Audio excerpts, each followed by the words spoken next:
અરવલ્લીથી સમાચાર Meghraj APMC market yard ખાતે ખેડૂતોને હાલાકી। ટેકાના ભાવે મગફળી કેન્દ્ર પર ખેડૂતો પરેશાન થયા। કેન્દ્ર પર ઓછા શ્રમિકોને લઈને ખેડૂતો હેરાન થયા છે। હારથી જોતી ઠંડીમાં ખેડૂતો રાત્રિ રોકાણ કરવા મજબૂર બન્યા છે। કેન્દ્ર પર શ્રમિકોની સંખ્યા વધારવામાં આવે તેવી માંગ કરવામાં આવી છે।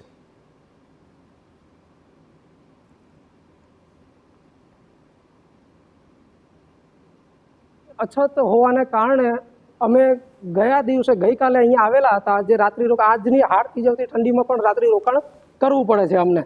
તો આ નંબર વાઇઝ અમે અહીંયા આવતા રહીએ છીએ। તો રાત્રિ રોકાણને લઈને જે ડિલે થાય છે અહીંયા નંબર આવવામાં અને ઠંડીમાં અમને અહીંયા રાતવાસો જે કરવો પડે છે અને માલની સુરક્ષાનું પણ ધ્યાન રાખવું પડે છે।